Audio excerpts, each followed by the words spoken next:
Okay, I'm sitting here with Tom Seabourne. What's up, Tom? How you doing today? Hey, Jeff. Everything's fine. How about you? Doing pretty good. What kind of health tip do you have for everybody today?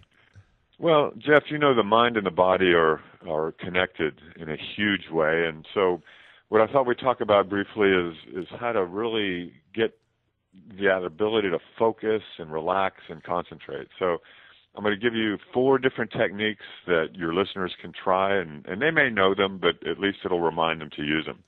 The first technique is just breathing, and everybody thinks, oh, so what? I already know how to do that. But if you put your right hand on your chest and your left hand on your stomach, on your abdominal area, that's where your diaphragm is, and then breathe so that only your left hand moves. When you do that, when you inhale, your hand comes out, and when you exhale, your hand goes in. Then you're using more of your lung capacity, and it's also a natural stress reliever. So in our high stress facts and all the gizmos that we have and apps and our computers, and we need to de-stress a couple times during the day. So that's a great technique. Next technique is called progressive relaxation. And it's simply contracting and relaxing muscles sequentially so that you could start with your hands, squeeze your hands into fists, 1, 2, 3, and relax. And then go ahead and bring your low back flat against the chair. That contracts your abdominals, 1, 2, 3, and relax. And then bring your shoulders up towards your ears, 1, 2, 3, and relax.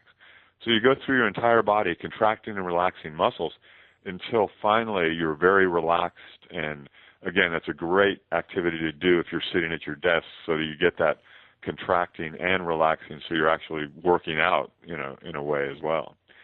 The third technique is called the relaxation response. And on this one, all you do is every time you exhale, you say the word one to yourself, O-N-E, one. And there's been lots of studies on this, and what they found is that by doing this for 20 minutes, but even if you only do it as a mini technique, then it helps to not only relieve stress, it reduces blood pressure, it increases galvanic skin response. That just means, it's a response on your skin. It's a good thing. All this is good. And to do this, all you do is breathe from your diaphragm, and every time you exhale, you just say the word one to yourself.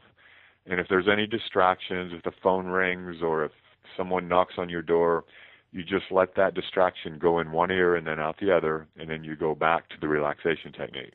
And it's amazing how if you do that for a couple minutes a day, how that kind of gets your mind in a better state. It's called a relaxed focus state, so that it's not in that beta brainwave pattern, but more of an alpha brainwave pattern, so it will increase your creativity as well. And of course, the next technique everybody knows about is called mental imagery. And this is where you close your eyes, breathe from your diaphragm, and then visualize yourself, maybe fighting if you're wanting to improve your karate performance, or visualize yourself making the proper choices of food on a cafeteria line. So whatever your goal is, visualize yourself from your own perspective, as if you were doing it. The other type of imagery is called external, where you visualize it like you're watching it on TV. But the studies show that the internal, where you get as many senses involved as possible. So, for example, if you're visualizing yourself running, you can feel your feet on the track. You can feel the breeze as you're running. You might even be able to smell the salt air if you're running by a beach. So the more senses you get involved, then the better that imagery technique will work. And then the final technique, which Herbert Benson found when he was doing his research on all of these strategies, found that this was as effective as the other techniques for removing stress, and it works very well here in the Bible Belt, is prayer. And the key here is just to sit, relax, breathe from your diaphragm, and pray. And you get the same physiological response from that as you would from imagery, the relaxation response, progressive relaxation, or deep breathing. So hopefully folks can use these techniques. I wrote a book on these a few years ago. It was called Mind, Body, Fitness, and it explains those techniques in more depth. But this can give your listeners a way to kind of de-stress through the day. And then, as you know, all of these techniques help increase athletic performance. Well, that is true because both of us were martial artists, and I can remember after I'd get through working out, when I'd go home, my mind would keep going over, okay, if I wanted to, that me and Raymond came up together. Well, yes, Yeah. I used to always think about, well, how am I going to get past that sidekick? And so I would visualize, okay, well, if I come up through his backside and turn his shoulder, I can usually get past that. So I would go over all these different techniques about following up. Okay, if they throw this, I'm going to throw that. Okay, I'm going to grab them, and then I'm going to turn them, and then I'm going to hit them this way.